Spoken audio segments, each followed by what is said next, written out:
Company secrets are always fun. Sometimes it's the secret recipe that's led the company to success, sometimes it's a secret to stop a scandal, and sometimes a secret is kept for no other reason than to prevent them from public embarrassment, such as the one the Midland Railway kept for 15 years.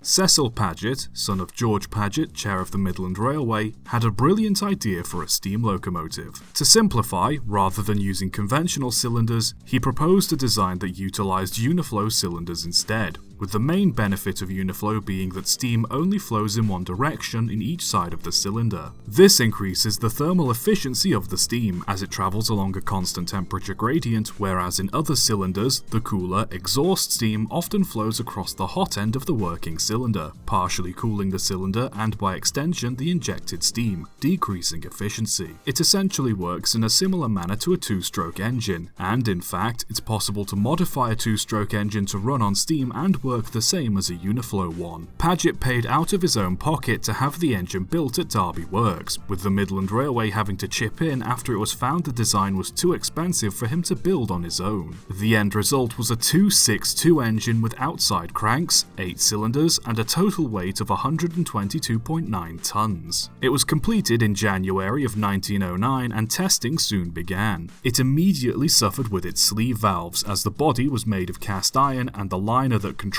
the cutoff was made of bronze, both of which expand at different rates when heated, resulting in the bronze part seizing. To solve this, the pieces were resized, resulting in the valve gear working much better, but, quote, leaking like a sieve before it was properly warmed up. It was found the rotary valve gear absorbed 30% more power than the long D-slide valves commonly used, and the wheels and motion were balanced so well, the engine suffered from practically little to no hammer blow or vibration. Its firebox was also an interesting performer, primarily using fire bricks instead of a water wall like most other engines, helping simplify the building process. While it did suffer from bricks cracking and falling out, unlike other engines that used fire bricks, this design seemed to be very successful. For a few years, the Midland Railway tested it running trains between London and Manchester. It's believed that on one journey it may have reached a top speed of 82 miles an hour. However, there's little to no evidence actually confirming this. Its last run was in 1912, when it failed at Siston. The pistons had been working without steam, resulting in them cracking and getting stuck. It ended up blocking the main line for roughly 7 hours before the valve gear could be disconnected and be towed out of the way. The engine was soon put into storage while the company tried to figure out what to do with it.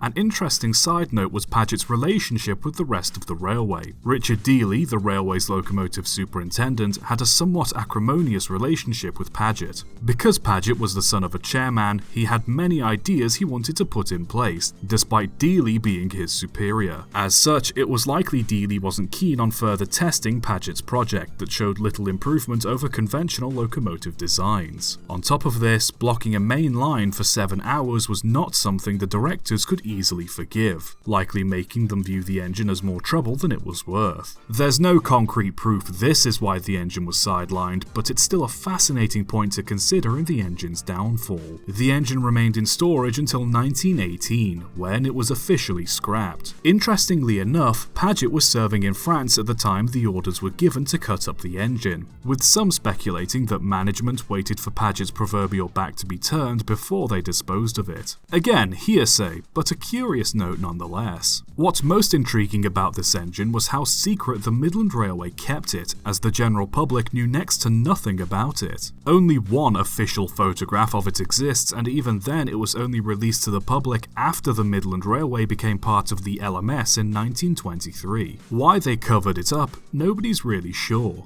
Whatever you want to blame, bad design, awkward failures, or simply covering up a little corporate nepotism, Paget's engine remains a fascinating mystery to railway enthusiasts still to this day. Subscribe for more.